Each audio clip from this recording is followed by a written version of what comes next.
Yay. There we go. Hello. We're sorry we're a little bit late. We had some internal technical difficulties. I see we have Blossom and Terry. We have Josh going back to the beach. Ooh, that sounds fun. Yes, that's awesome. I love the beach.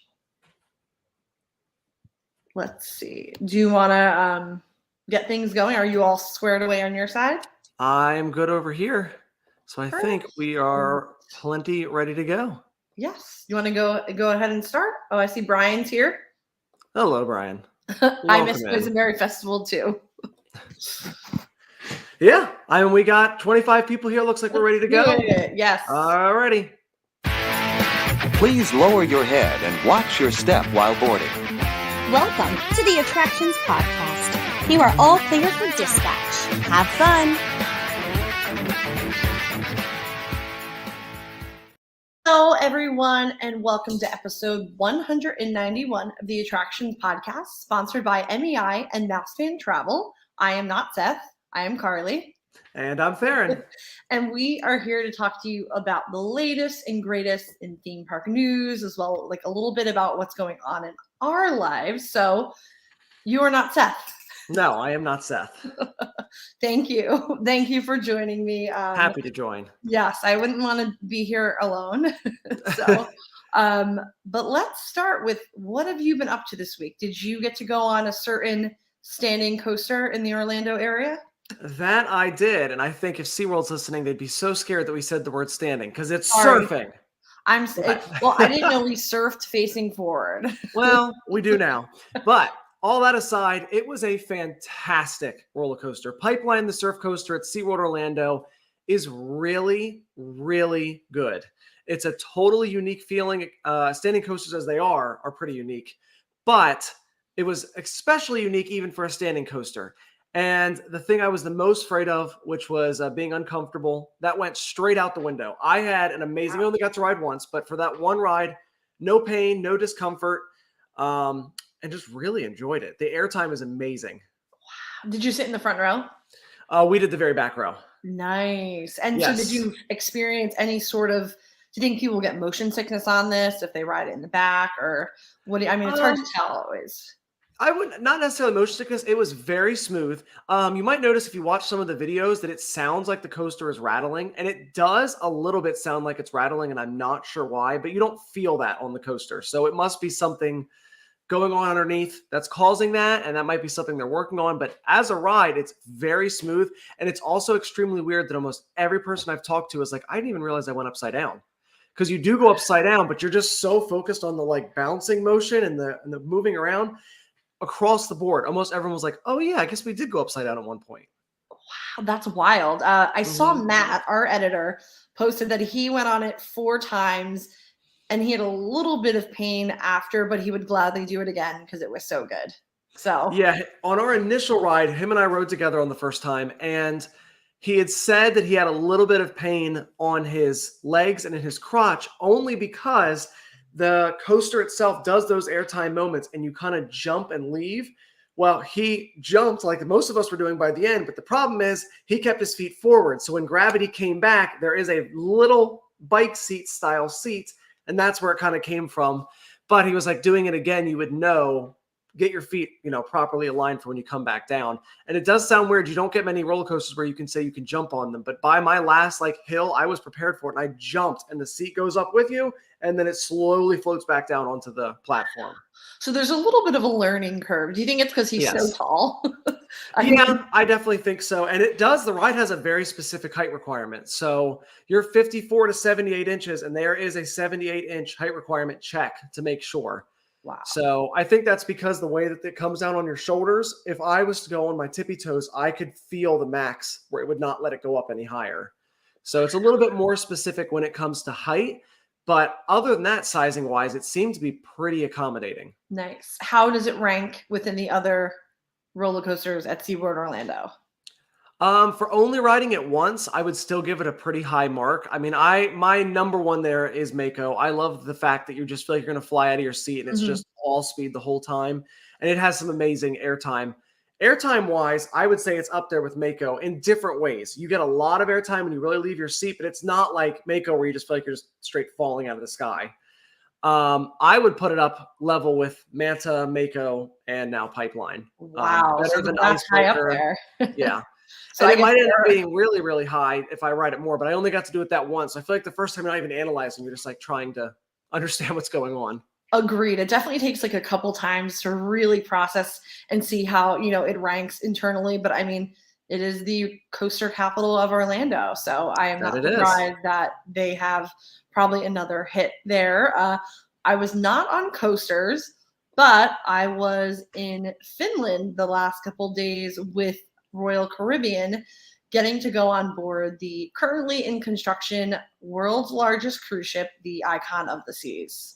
So it looked very cool. I was jealously following along. Yes, it was so wild. I mean, I remember like the look on my face the first time I pulled up to port for Wonder of the Seas, and I was just like a little nervous because these ships are so big, and it's overwhelming to see them in person. So it was crazy to see Icon in the flesh. It's at the MEI-Travel shipyard in Finland, and getting to go on board and walk through everything. My favorite, obviously, was getting to see Thrill Island, which has the Category 6 water park. They're just like rocking and rolling with the construction, and it's made me really excited for when they actually finish it. I feel like they are just constantly not even beating other people. They're just fighting themselves now on can they build the biggest thing again and again and again. So absolutely.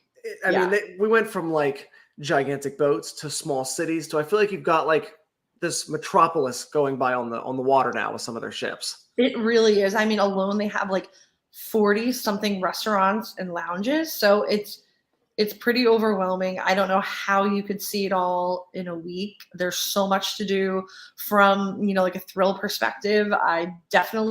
We went to see where Crown's Edge is going to be. So it's like their anchor icon on the side, and you're doing kind of like a ropes course and you jump off at the end. Okay. That's going to be insane. It was insane to see on dry land. So I'm excited to see it completed. I cannot wait to go on those roller slides, and yeah, I think they are definitely going to have a hit. It is almost basically all sold out for 2024. So that's good news to hear, especially for the cruise industry. Right, exactly. So, I mean, the capacity is going to be, I think it's over 7,000, and they are not going to have a problem printing that.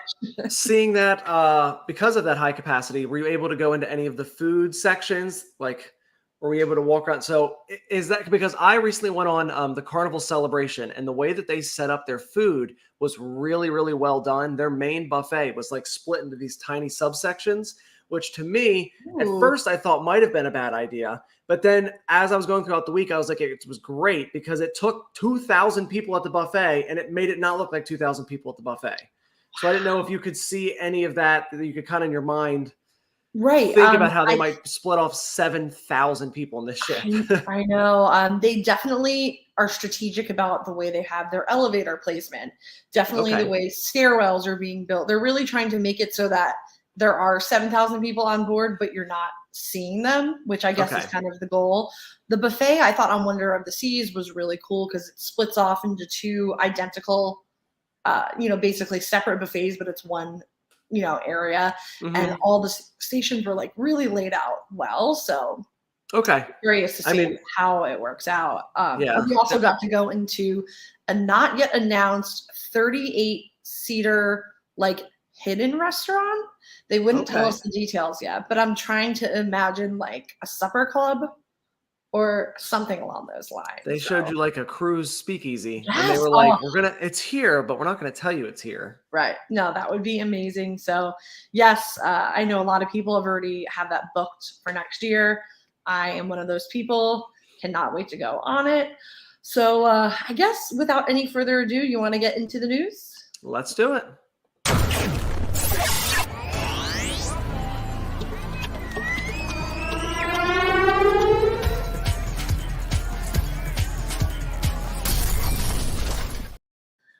Okay, and we are still talking about cruises, but this time it is the Disney Cruise Line and the Disney Magic, which was docked for a bit to do some upgrades.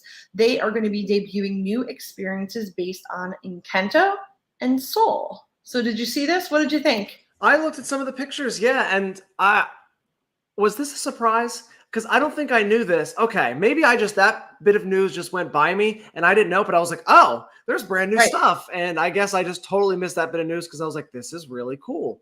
Yes, I know it's exciting because there's so many upgrades. Especially it's nice to see that they don't only care about, brand new ships like the Wish, that they're still going back, making updates.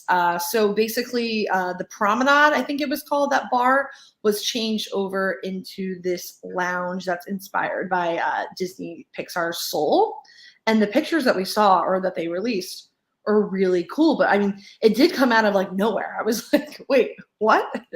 Yeah, I feel like I looked at the pictures and I was like, we must have known this was happening and maybe I just missed this. So right. No, same. It was just kind of like plopped the announcement. It's not surprising that they're infusing more IP into their ships, especially newer ones. They've done so much with Soul at Disney World, at Epcot, at Disney Springs. So it's nice that they're bringing this out to sea. And then, of course, Encanto, families can't get enough of anything and everything Encanto. And this is really cool because they're calling it an immersive experience. So basically, it's going to be interactive that combines, meeting the characters, but also music, crafts, storytelling, culinary. So they're going to be having some like local Colombian beers, cocktails that are all inspired by the film. So I was trying to imagine what that would be like because we have immersive experiences, at all different facets of Disney parks. So, at sea, I wonder what, I was trying to compare it to something, and I'm not sure if I have something to compare it to with like the food and beverage. I guess we'll have to see how they go about executing it. Yeah, they can do a one-day ship food and wine festival, which would be very cool to see.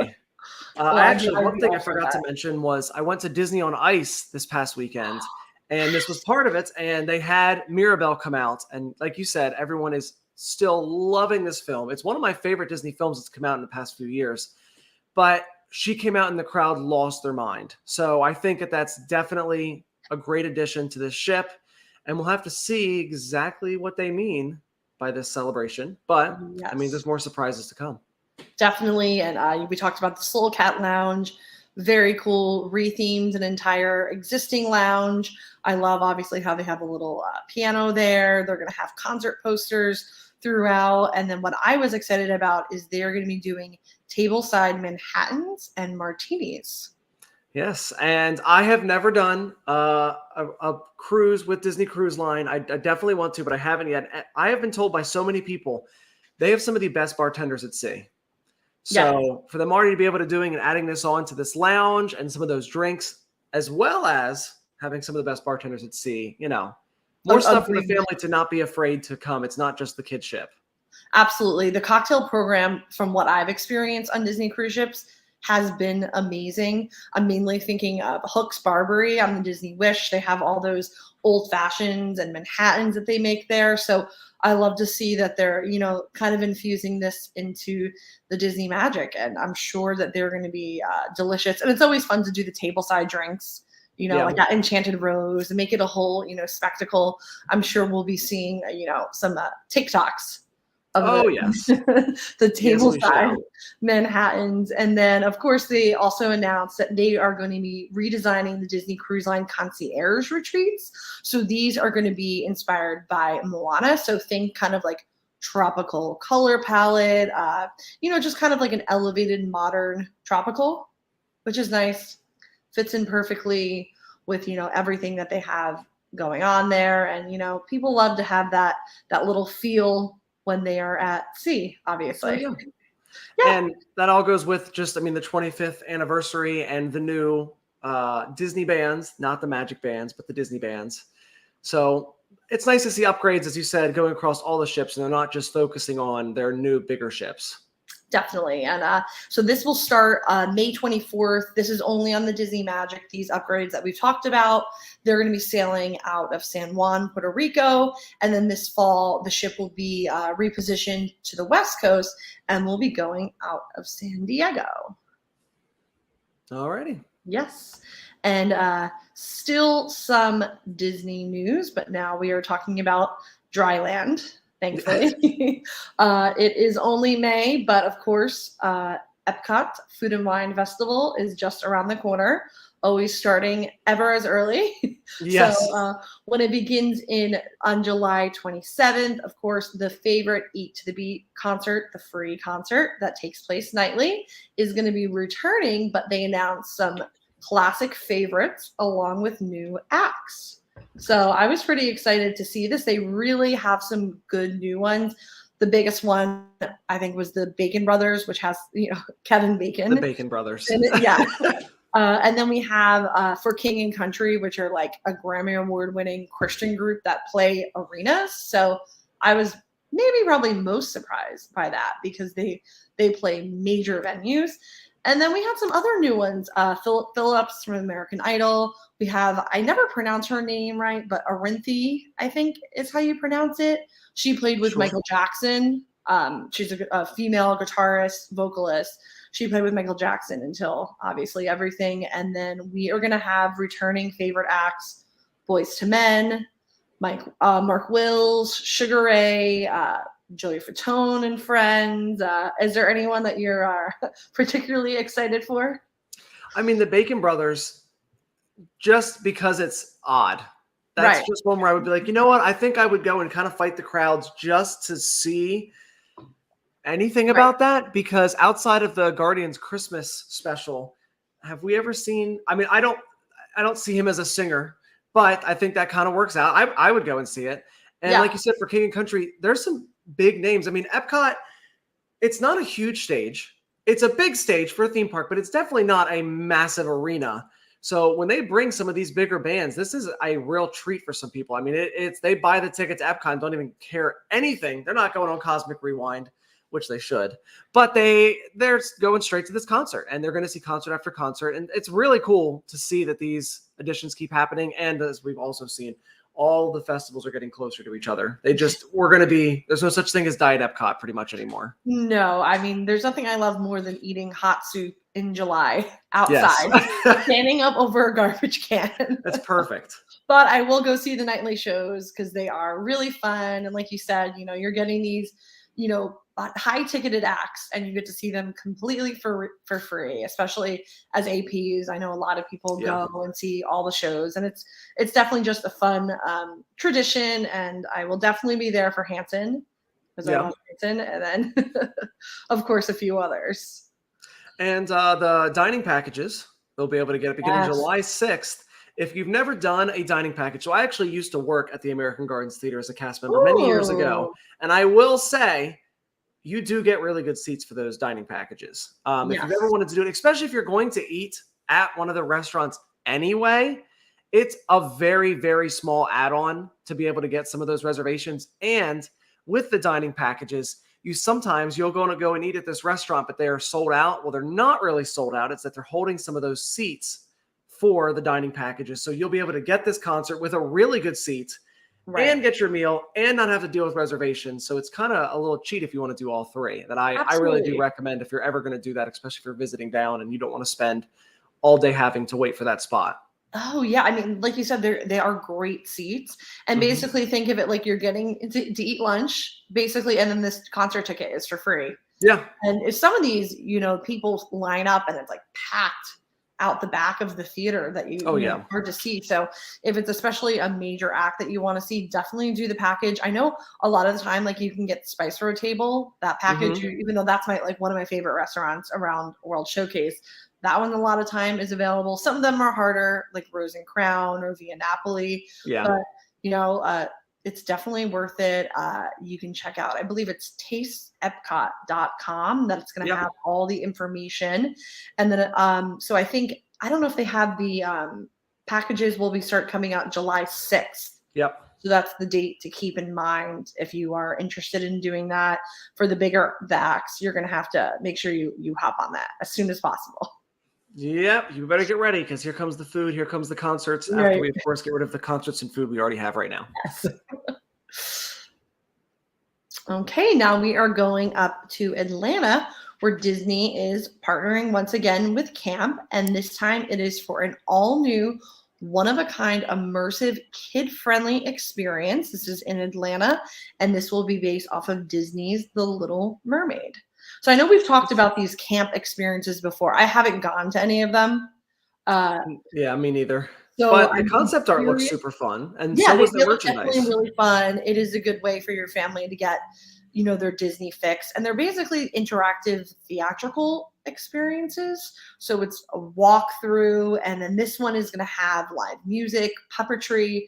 They say there's magic, and you're going to be exploring different kind of scenes from Little Mermaid. So you're going to go into Ursula's lair. You're going to go into the throne room. There's a live mermaid comedy show, which I would love to know more about what that means. Yes. But based on the artist renderings, if you're looking at this, it looks really cool. I'm sure the execution is really cool, but it definitely looks really cool just from the pictures. Yeah, it's looking, I mean, because there's areas for kids to be able to, it's like a playground in certain sections, looks like little slides. And then there's the immersive experience, there's the Mer people, the comedy show, all that. And it's all happening within an hour, which seems like quite a lot to cover in an hour, but maybe they'll get you to come back again and again. And then they have some of their merchandise available online now. So even if you're not going to go to this experience, if you're not going to go to Atlanta, you can check out some of that merchandise. If you're excited for the new film, it's definitely some of this was some of the better merchandise that I've seen. So yes, I did look through the merchandise. It looks really good. And I know we're kind of all talking about the film, obviously, after the news of the live action Ariel that we're going to be getting in Orlando and also on the West Coast. Yep. It's kind of like Little Mermaid fever. Yes. This summer will be dedicated to her. And if you can't go down to Walt Disney World or head over to Disneyland, this could be your fix. It's something to check out. And for a 1 hour experience, it could be perfect for kids too. Because I feel like there is a certain level of, okay, mom, on board. Yes, definitely. Maybe they don't want to sit through the movie, but I think they could run around. So tickets for this are going to be on sale at the location, but also they are going to be doing early reservation tickets, which is probably recommended because we know stuff like this always sells out. They're going to be doing birthday party rentals and whatnot. But the Little Mermaid Camp Atlanta experience does have advanced reservation tickets that are on sale right now. So you want to go check that out if you think about heading there this summer. And we're going to go from one super extreme Disney love and fandom over to another one. Now we've got Hogwarts. Yes. I feel like every week we talk about a different exhibit or immersive experience. It's like the amount of times we say immersive, but between these kind of like light shows and, just any of these immersive experiences, they're popping up all over the world. So we know how popular they are. And of course, we know how popular the Warner Brothers Studio Tour London with, Harry Potter fever will never cease to exist, and they just keep getting brand new experiences and updates. So this is going to be a new exhibit called The Making of Harry Potter. It's going to be celebrating the attraction's 11th anniversary, and it's going to be letting guests explore Harry's early years at the magical Hogwarts School of Witchcraft and Wizardry. And I actually just rewatched all of the films again. So this is one of those things that it's not here in the United States, but if I ever have the chance, when next time I make it over there, this is one of the things I'm definitely adding to my to-do things. Because, it's a lot of the movies are going to be CGI and created like that, but there's a lot of these things you can kind of get immersed into this experience. Like you said, we say the word immersive all the time, but that's what all the theme parks are. It's immersive constantly. So if you can't make it out to them, this is great for people in London. And it's a reason for me to head out there. Another reason to head out to the UK as well and be able to check this out. Yes. And so one of the things that looked really cool is they are going to show you a little behind the scenes look on the floating feather. So that's the Wingardium Leviosa. Leviosa. Yeah, Leviosa. They're going to be kind of showing you a little of the behind the scenes of how they tapped into, the silent movie era to pull some tricks to kind of do that, switch and bait to make it look like this was actually floating, which is really cool. They're going to be doing a live demonstration to reveal how they made Hagrid look that big on screen because, as we know, Robbie Coltrane was not a half giant. Yeah. He was 6 feet tall, which is still pretty tall, but not quite tall enough to be considered a giant. So this is definitely kind of be a hands-on learning experience. It seems like it's definitely targeted towards super Harry Potter fans, but also little kids. So this should be a nice addition to the already kind of standout exhibit that they have. Oh, definitely. And being able to go with those behind the scenes, that's how you know that a movie like this and a fandom like this has people that just love it so much. Like, this is the 11th anniversary of telling you how we made these films. And they're like, that's okay. We can keep adding stuff. People are going to keep coming. So it'd be cool to learn about the behind the scenes because thankfully, so far at least, the Harry Potter films still hold up for a majority of their effects. Because there's some films from 20 years ago that you go, woo! But then we can also jump back a lot farther and we can look at like Jurassic Park, and still to this day, Jurassic Park looks great. So being able to see how they were able to use these practical effects to make some of this come to life kind of shows you how that movie magic makes the magic on the screen happen. Right. No, absolutely. I was just going to say Jurassic Park. I feel like because we've been talking about it with the 30th anniversary coming up. And when I hear that, I'm like, how? Because I watch it all the time whenever it's on. And I'm like, it still holds up.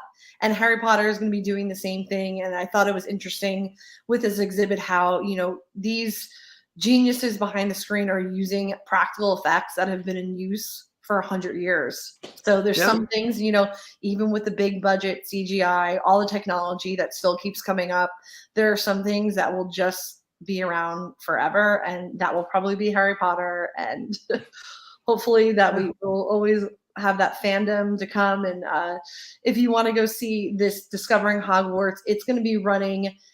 In addition, it's not so it's added on to the existing attraction, but you're not going to be paying for it extra. So it's included with your ticket, and it's going to be running from May 2nd through September 4th of this year, 2023. But you must pre-book your experience, and that is www.wbstudiotour.co.uk. So you can't purchase it at the attraction. You have to book it in advance. So if you have any trips to the UK over the pond coming up, make sure you pre-book it if you want to see this. Yeah, it's pre-booked and you can't get at the attraction. It's like a Disney Park Pass reservation, which we'll be talking about in just a little bit. Oh no! Yes, so pre-book it. So this is one of my favorite parks. I'm so excited to talk about it.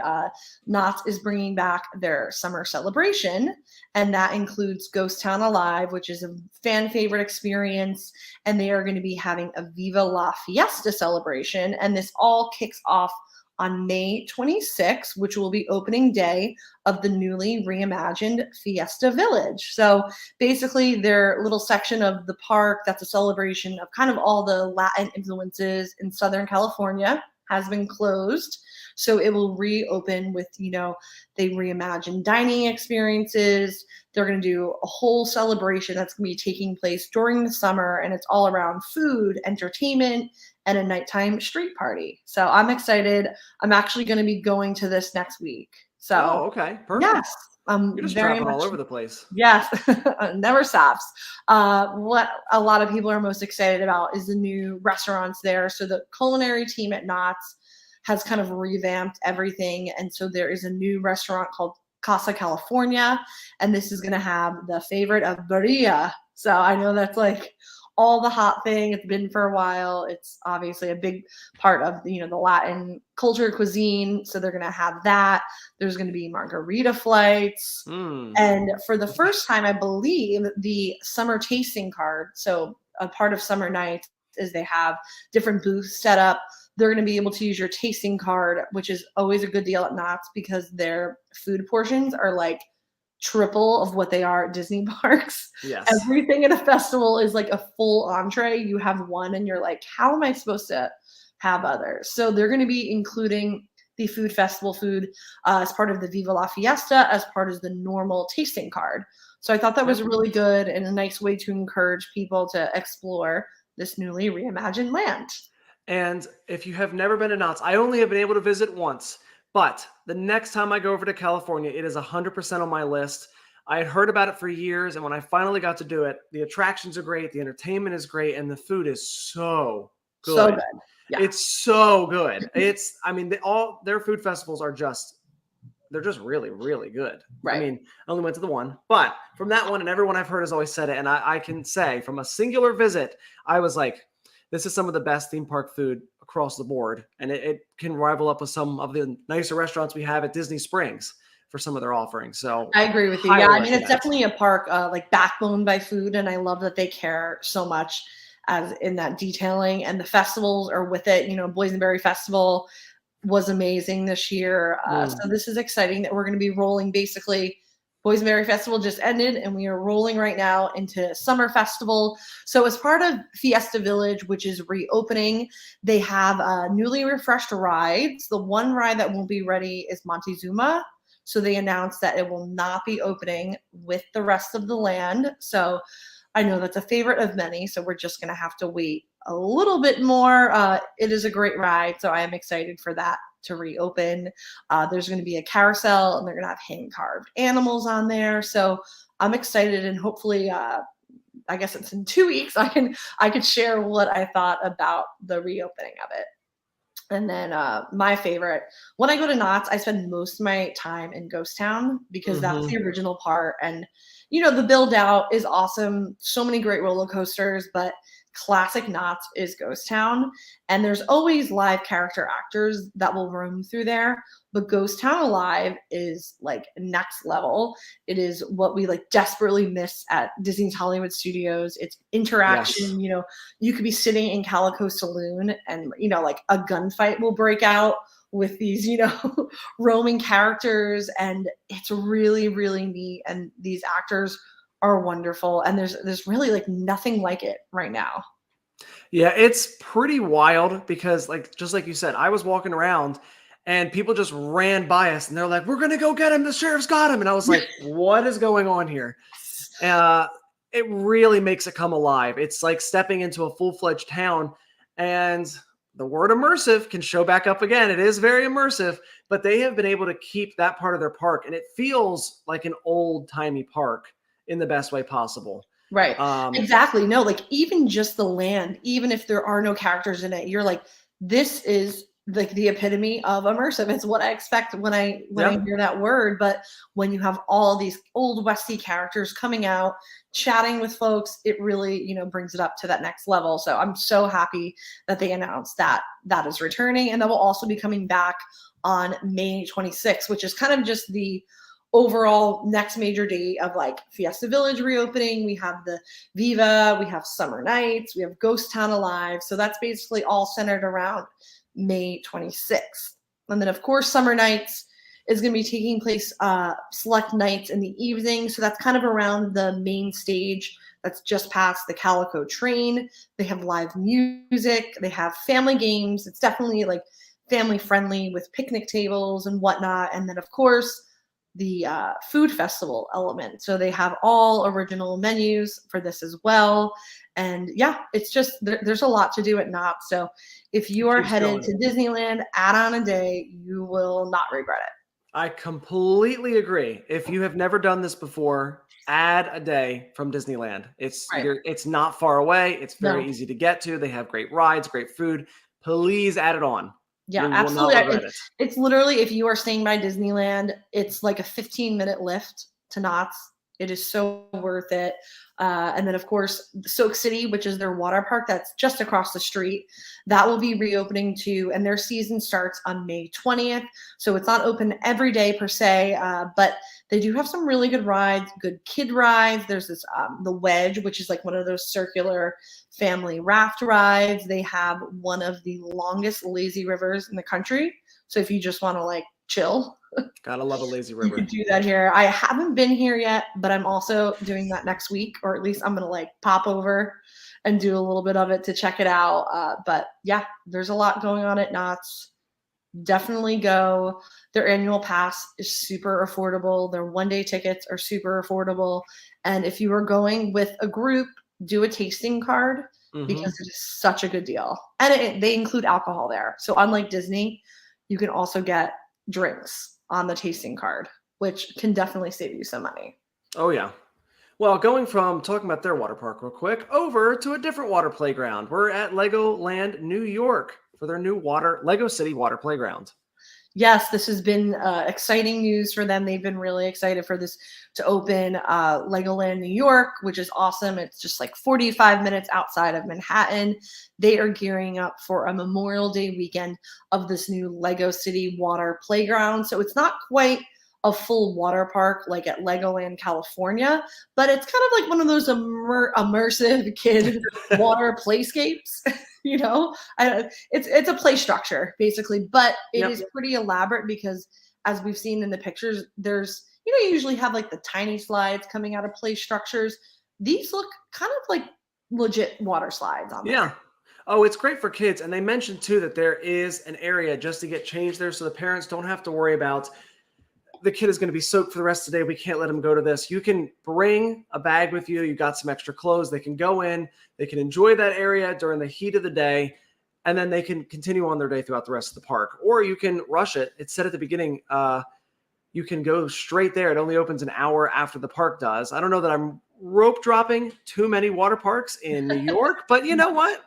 I've got Florida blood, so it needs to be a 90 something for me to jump in a water slide anyway. You might have to wait till like August and still you have to go mid-morning. But yeah, this is a great park. I went for my first time. I guess it was like a month or so ago. I love Legoland parks. They're just so really good. awesome. They're so good. They're so clean. They're just so good. This is a great park. They have an original Legoland attraction, which takes you in a brick factory that none of the other parks have. And it's like a trackless dark ride. So good. So if you are in the area, it's worth checking out. But this will be such a good thing for kids. I mean, obviously it's a family park. They operate on a lot of local annual pass holders, so I'm sure this will be perfect for them. Bring their kids. You could just sit, chill, watch it all go down. And this year, so it joined Legoland Florida in becoming a certified autism center. So basically, every Legoland in the country, Florida, New York, California, they're all now certified autism centers. So the water area will be too. You can get advanced digital guides that will help you with sensory issues. And then also each attraction has, kind of like a cheat sheet when you get to the front, and it'll list different sensory issues. I'm sure you've seen it like at Peppa Pig and Legoland Florida. It's a great tool to have for families that are dealing with that. Oh, it's such a great idea, and one that I am surprised some of the bigger parks have themselves not done. Now, SeaWorld does. SeaWorld Orlando does offer that. It doesn't affect the other part, like regular everyday guests, and it only is a benefit to the park. So I really hope that more places continue to do this, because Legoland really is leading the way with making sure that every single one of their parks in the United States is offering this option. It's a small little thing that sits in front of the ride and gives you a full loadout of what's going to happen. They've got areas for kids to be able to calm down if they need to. They've got those sensory deprivation kind of areas that you can just take a second away from the world of a theme park, which all it is about immersive and colors and lights. So I'm so glad that they're doing this. Right, absolutely. I wrote this resource, article. That's why I wanted to make sure that I added this in, because I feel like it's an important part that shouldn't be bypassed. Absolutely. I mean, I try to include it in everything I do, because it is really crazy to me that the bigger parks haven't done it yet. Like you said, it doesn't affect anyone. It is just a resource for families. It's a complete benefit. So I hope we see other people, jump on board with this. And I'm so glad that Legoland has done it for all of their parks. It is a wonderful thing. And it's, it's 2023. Let's get with the times, people, I'm excited to see more people adding this, but I'm very thankful to Lego and Legoland for doing a great job for adding it to that, and Peppa Pig, so I continue to think that's just going to keep expanding and building more and more. Definitely. So if you are hitting Legoland New York after Memorial Day, you can check out the new water playground, which should be fun. And now we are back to Epcot. I added this in because I feel like it's kind of big news. We love talking about new restaurants. So this is technically a new restaurant, even though it's taking over an existing property that's been closed down. I will try to pronounce it, but this summer, coming to the Japan Pavilion will be the debut of Shikisai Sushi Izakaya, table service restaurant taking over Tokyo Dining. I think I did that works for, hey, that's how I would have pronounced it. Yeah. So That's fine. We just went last week to learn about the new Japanese clacker gardens that are here for the Flower and Garden Festival. It's Shishiodoshi, but I had to read that about 20 times. And I was like, please tell me I'm saying this right. And the guy was like, yeah, so I wrote it down. So the only reason I can say it now is because I was like, Shishiodoshi. Okay, we can do this. Go film before I forget it. But you nailed it. Thank you. I try. A new food offering at Epcot. You can never go wrong with food offerings at Epcot. I'm glad to see that they're going to be updating this one and using more of their space because food at Epcot. Yay. Always for it. Right. Absolutely. And we had the reopening recently of Tukami Thai, but I know many of us are priced out of that option because it is insanely expensive. It is, a set meal, a couple $100 per person, but it seems like we'll be getting some similar options. There's some like nice looking sushi at this new restaurant. So I'm excited to see that they're bringing in kind of that fresh sashimi and fish without having to go the full route of doing a multi-course meal. Yeah. And these look, like you said, it's super expensive per person at the other option. But here you could order a gigantic offering for everyone to share instead of feeling like you're like on this dining experience for hours. And you're like, whoa, I like that. But if you're kind of wanting a smaller plate or a shareable plate, this might be a better option. Right. And they have the sushi boats that I know are really popular, especially if you're going with a group, a family. It looks like a really fun option to get. Obviously, it's going to look good in pictures. So, oh yeah, gotta be Instagrammable. Yes, a lot of pictures of that. And so the menu is like izakaya style. So meaning basically get a bunch of plates, some small, some larger, and share it with everyone. So it becomes that kind of dining experience that we love without having to make that commitment of everyone doing this multi-course set meal. Yeah. So I'm definitely excited to try it. New Disney dining is always exciting, especially when it's something like this. We just had the opening of Roundup Barbecue, but that's barbecue and it's family style. So it is nice to see, like this looks like it could be really good. I'm sure if it's on the level as, Tukami Thai and everything, we are going to have an exciting new option there. It's going to be, like we said, replacing Tokyo dining. So that's the second level up those big stairs. Yeah. At the Japan Pavilion. So this is probably going to be a hard one to get because people love sushi. Yes. I know. I'm getting really hungry. We've talked about Knott's. We've talked about cruise food. We've talked about this. I'm getting hungry. Same. There's a lot of great food options coming up this summer and beyond for all of your travel needs. I'm so glad that the tourism industry as a whole has been like, you know what, chicken nuggets are great. I love chicken nuggets, but we need to have a couple other options and add them out. So I'm so happy to see that. 15 years ago, imagine going to some of these theme parks and anything outside of a pizza or a cheeseburger you were never getting. So absolutely. It's definitely exciting. They're listening to feedback. And so we don't know right now as far as like an opening date, but we know summer. Yeah. So it's kind of a vague word, but summer. It is a very vague word, but, we'll be on the lookout for you and we'll keep you posted. So basically, we had a lot of news, but that's all that we had this week for you. We kind of picked the best of highlights because there was a lot going on. But before we get to this week's main attraction, let's hear a quick word from our sponsors.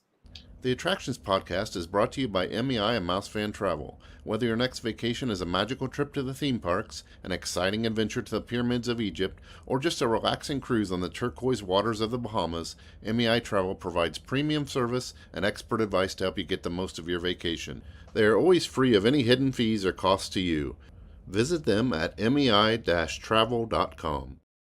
It's time for the main attraction!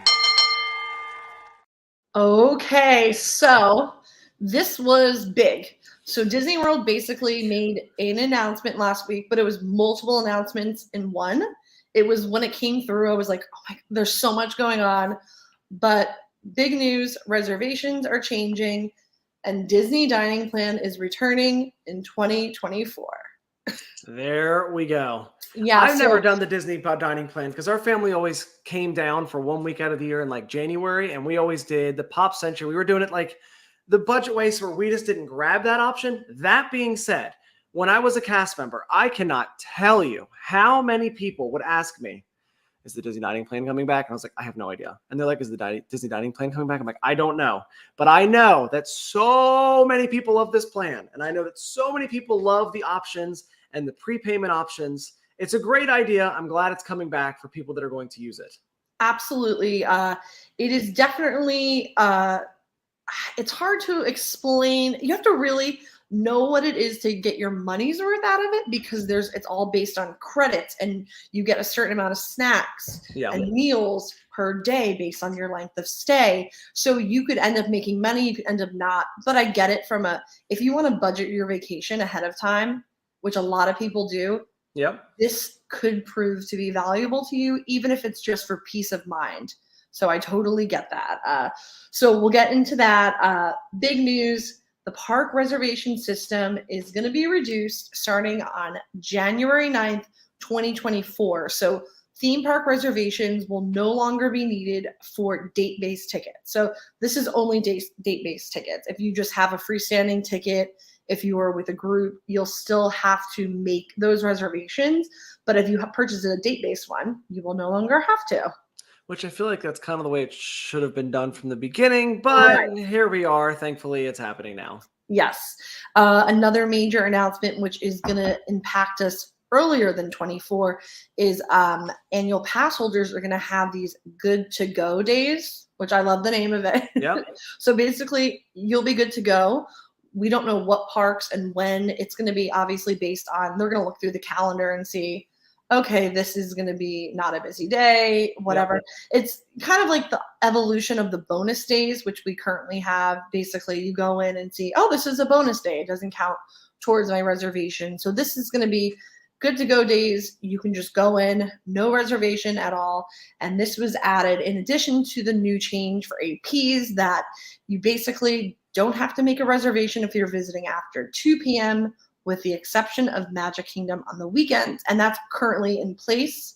So we don't know when good to go is going to be starting, but that will be replacing the bonus days.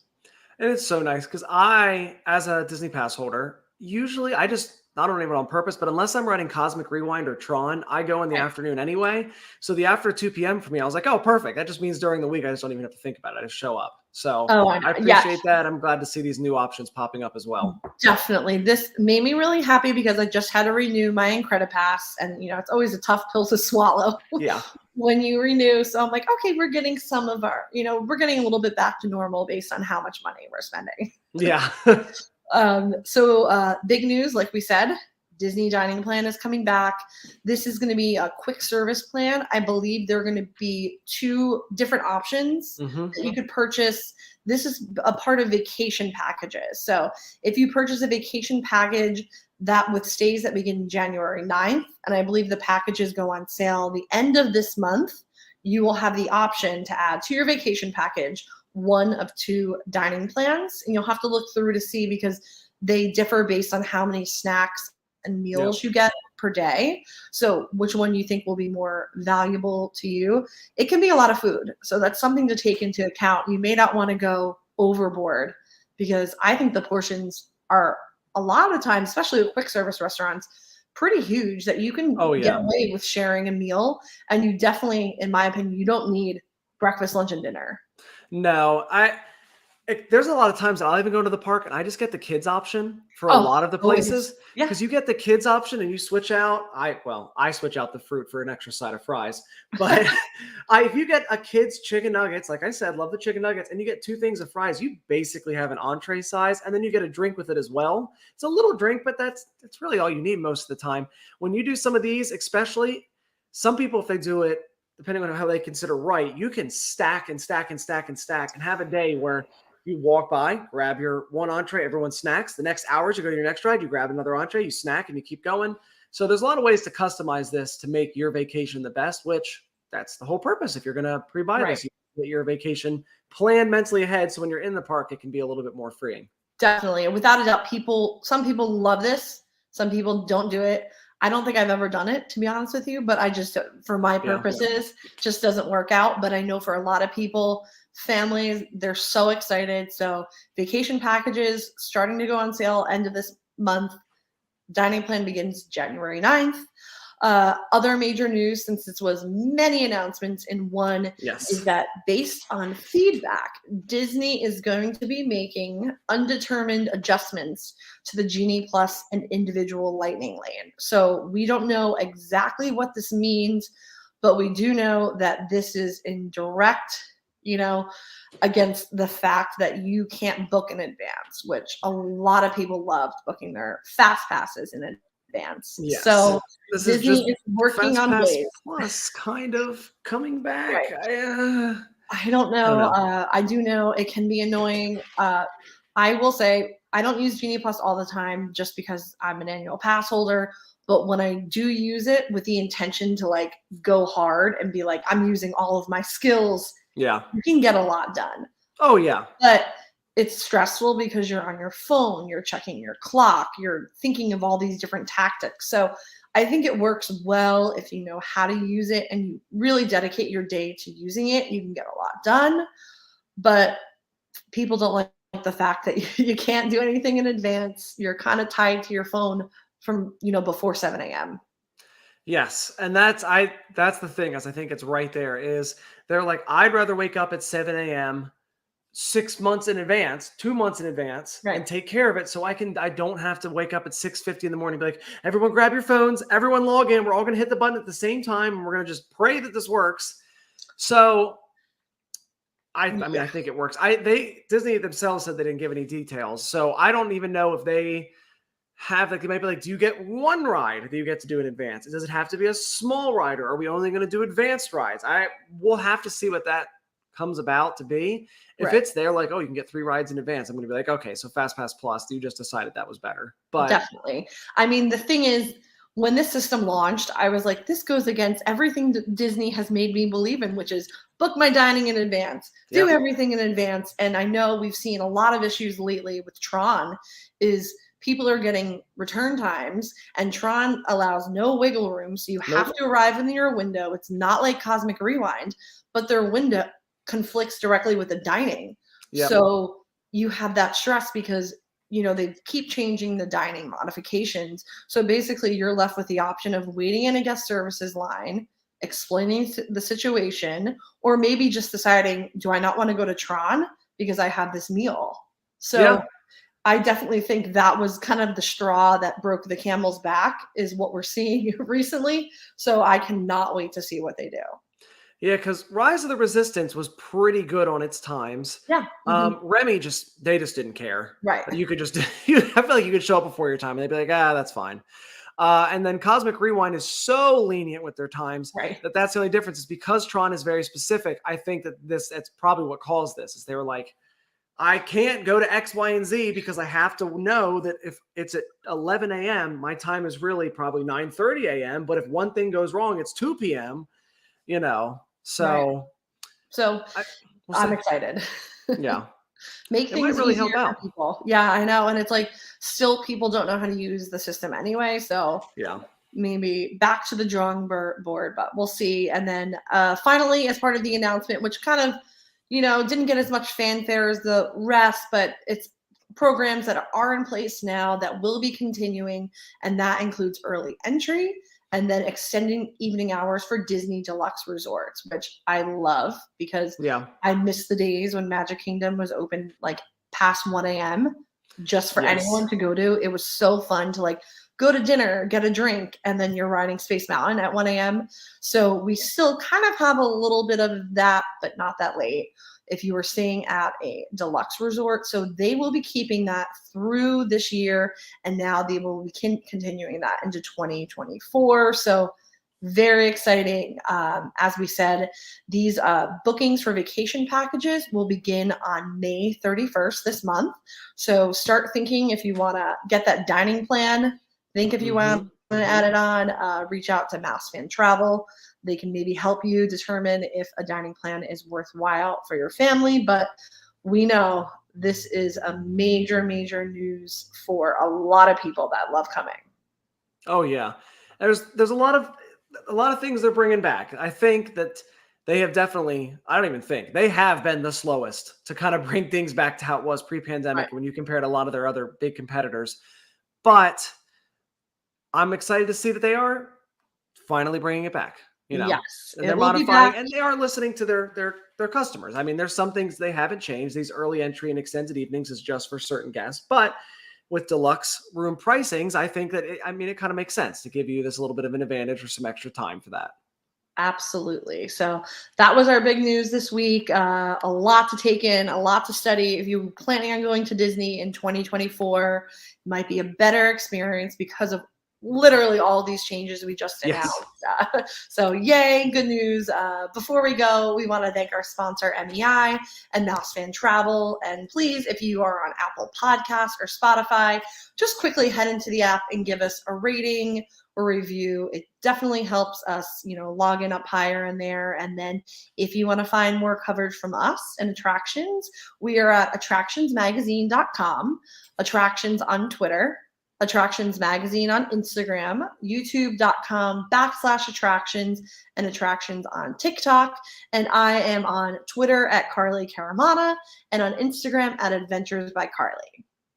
You can find me anywhere at Tharin White, TharinWhite, and you're going to want to follow along this week, especially to Attractions and Me, because we are flying out Thursday to Abu Dhabi to go see the new SeaWorld park. So there's a lot. I've never been to the Middle East. I'm very excited to go and check that out for my first time. This whole week I've been studying to make sure I'm bringing the right clothes, the right supplies, making sure I'm getting everything set up for that. So it's going to be a very, very interesting week to follow along.